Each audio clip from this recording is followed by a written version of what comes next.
got this. Now, where do we go from here?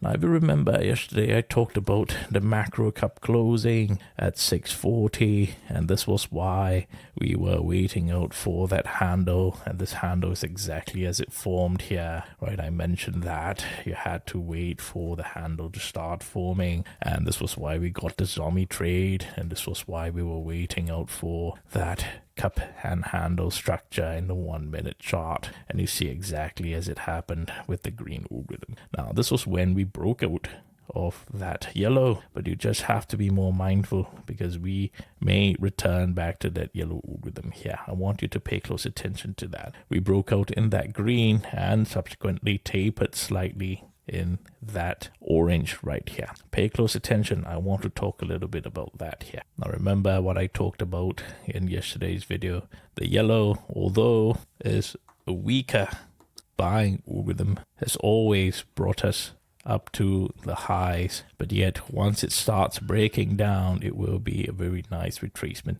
So you just have to pay close attention to that, especially once we have started tapering in some sort of blue. So you notice the blue is the important one, so pay close attention to that. I want you to be looking out for this because this blue liquidity is what's important. Now, any rejection, preferably it must be from that 638 to 639 level, preferably off that blue algorithm. By then you will see 5-day will already stop trending up and starting to taper together with this blue algorithm here. So if you're worried for a dump, this is where you need to set your alerts. Take a look at the 1 minute chart. This is really important. You have to remember that when the 5-day is trending up together with an upper Bollinger that's trending up as well, this can continue heading up, building liquidity on the way up as well.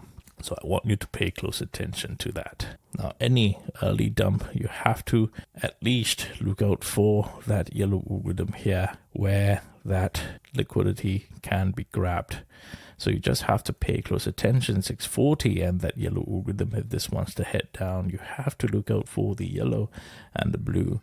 Anything before that, this is not heading down. You have to understand that we have closed the cup, form a very clear handle here in the 1 minute, and now we are in that buying continuation structure. So tomorrow you have to look out for whether it remains in that orange or we continue heading up in that green. We may even have the green within the orange as well. So this is known as your buying continuation. You have to just pay close attention to that. You've seen how the market has created liquidity with the green and the magenta algorithm. So at this point in time, if it wants to continue heading up here, you have to wait for the magenta and the green algorithm to start building more liquidity here, and you will see liquidity being built, especially if it wants to grab more at 640. Look out for the magenta and the green algorithm right here. Absolutely beautiful. Look out for that buying continuation structure as well. So pay close attention. The larger dump liquidity is where the 20-day moving average will be with that blue algorithm. So this is where you also have to pay close attention if you're worried about any dump, or rather just wait for cups to close. You will not be missing out. When you wait for cups to close, you can wait for more confirmation if this wants to head down. So thank you very much for watching. See you closer to opening bell.